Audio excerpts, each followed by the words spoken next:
Karena kami kan kemarin waktu Pilpres semua pilih Pak Jokowi, Tuhan. Tuhan jawab, jangan. Kamu itu kan kafir. Di mana Tuhan? Ya, baik di kitabmu maupun di kitab Al-Quran. Coba kamu buka dalam Markus 23 ayat 9. Kata Tuhan. Markus berapa? 23 ayat 9. Kamu bawa Alkitab enggak? Bawa Tuhan. Ya buka.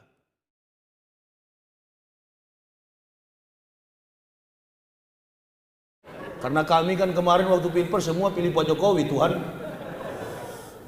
Tuhan jawab, jangan. Kamu itu kan kafir. Di mana Tuhan? Ya, baik di kitabmu maupun di kitab Al-Quran. Coba kamu buka dalam Markus 23 ayat 9. Kata Tuhan. Markus berapa? 23 ayat 9. Kamu bawa Alkitab enggak? Bawa Tuhan. Ya buka.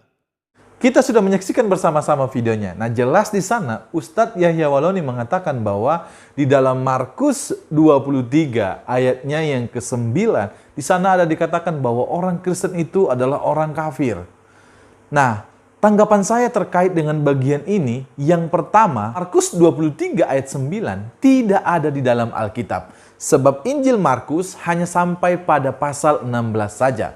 Kalau Anda tidak percaya, yang di rumah boleh buka Alkitabnya. Tentu Anda akan melihat bahwa Injil Markus hanya sampai pada pasal 16 saja. Nah, dari sini kita bisa melihat seperti apa kualitas seorang yang mengaku dulu mantan rektor, mantan pendeta ini. Dan dari sini sebenarnya kita bisa melihat bahwa Ustadz Yahya Waloni asal ngomong, asal sebut ayat saja. Mau itu ada di dalam Alkitab atau tidak, itu tidak peduli. Yang penting umat ketawa, umat senang, itu yang paling utama.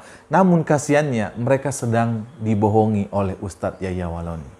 Yang kedua, boleh saja mengaku mantan rektor, mantan pendeta, atau mungkin S3 Vatikan, atau mungkin yang lain-lain sebagainya, supaya kelihatan wow. Tapi dari bagian ini kita bisa menyaksikan bersama-sama sebenarnya ucapannya itu benar atau tidak. Karena dari bagian yang tadi saja, kita bisa melihat seberapa dalam Ustadz Yahya Waloni ini di dalam iman kekristenannya dahulu.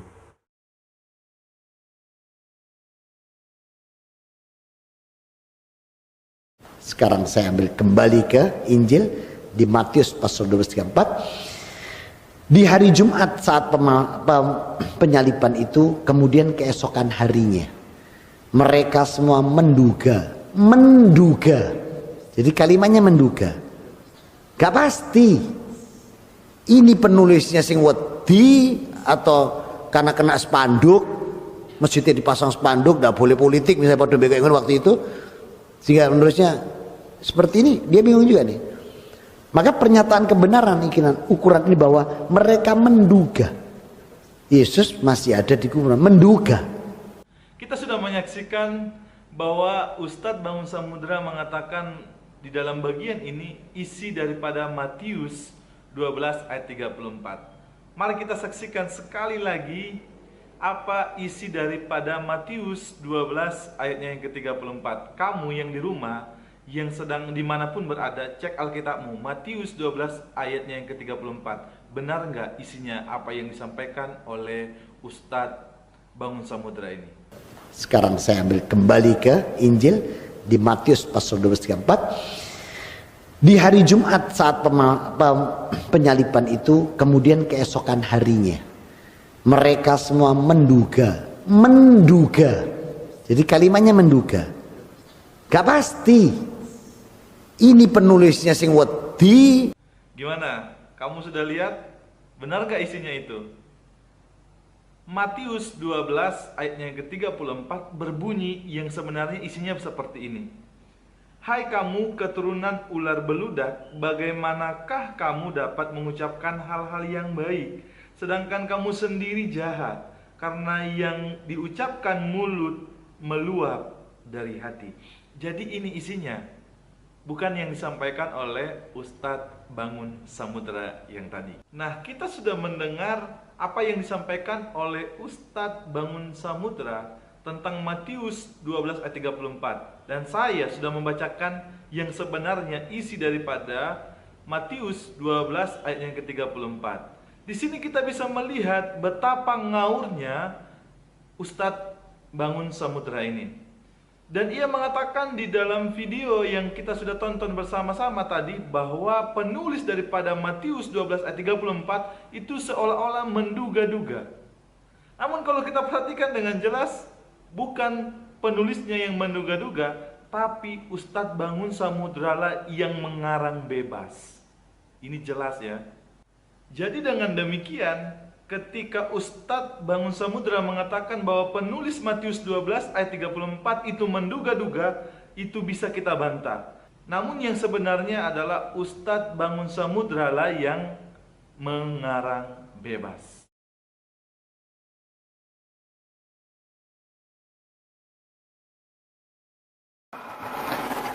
Itu apa yang saya bilang sama dia. Karena dia mengupas, dia terus kupas. Tanpa dia sadari yang dia hadapi ini adalah pakar, ahli Injil. Jadi saya bilang, coba Anda buka di surah Yeremia pasal 21 ayat 3. Lalu Anda buka di surat Roma pasal 3 ayat 2. Di video ini, mantan pastor ini mengatakan jelas bahwa ia ternyata seorang pakar ahli Injil. Wah, ternyata mantan pastor ini punya gelar yang sangat berat sekali, yaitu seorang pakar ahli Injil. Saya sangat salut dan bangga dengan mantan pastor yang mualaf ini. Hanya lucunya, masa ia seorang pakar ahli Injil bisa salah menyebutkan ayat Alkitab itu sendiri. Mari kita lihat video berikutnya. Jadi saya bilang, coba Anda buka di surah Yeremia pasal 21 ayat 3. Lalu Anda buka di surat Roma pasal 3 ayat 2. Tolong Anda bacakan. Dia baca begini. Dalam surat Roma ini dia baca, ketika kau pelayan-pelayan dan tangan-tangan Tuhan, haram bagimu untuk melaksanakan pernikahan. Jika kau menikah maka kurang rasa tanggung jawabmu melayani Tuhanmu. 1. Coba yang Yeremia Anda baca. Ketika anugerah nikmat Tuhan itu datang padamu, maka gunakanlah anugerah nikmat Tuhan itu sebaik-baiknya. Meskipun kau berhubungan intim antara laki dan wanita dengan tidak diikatkan dengan tali pernikahan, namun didasari suka sama suka, dan tidak memperkosa sebelah pihak merugikan pihak lain, maka sah di mata Tuhan. Supaya tidak ada dusta di antara kita, mari kita ulangi lagi sekali lagi cuplikan videonya.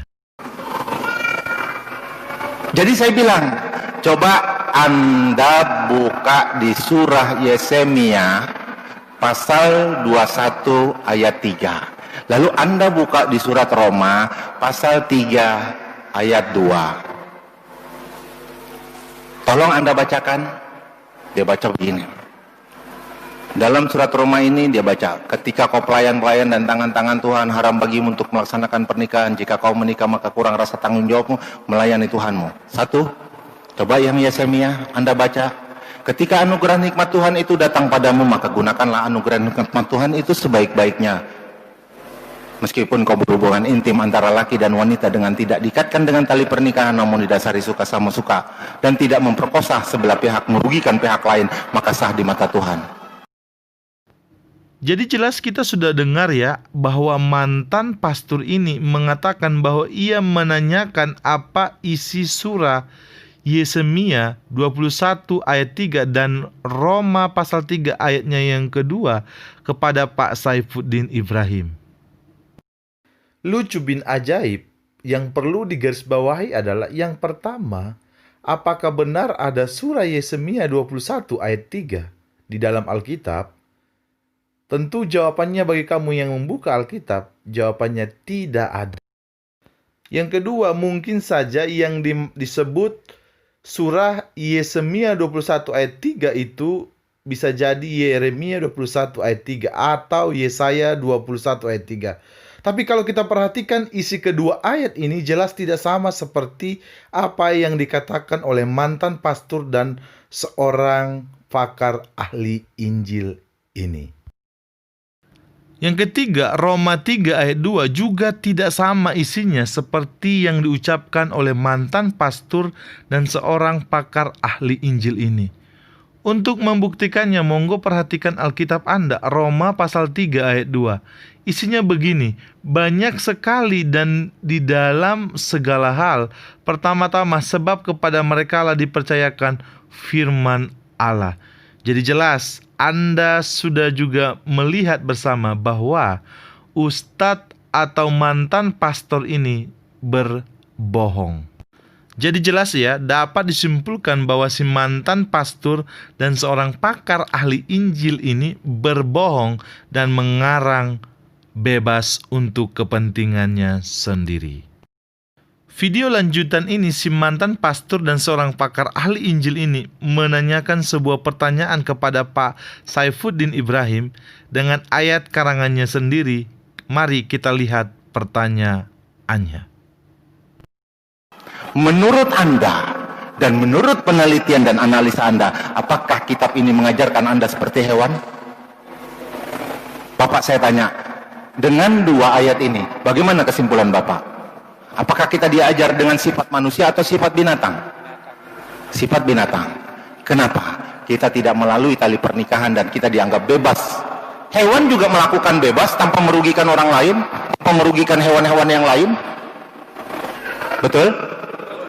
Jadi saya bilang, Anda masuk agama itu hanya mau jadi binatang, bukan mau jadi manusia. Karena Anda tidak menggunakan otak Anda, tapi karena perut Anda yang takut kelaparan. Tanggapan saya, yang pertama, sebenarnya sudah jelas yang pakai sifat binatang dan mementingkan perut itu siapa. Sudah bisa dijawab sendiri yang menonton video ini sampai selesai. Jadi tuduhannya tidaklah berdasar kepada Pak Saifuddin Ibrahim.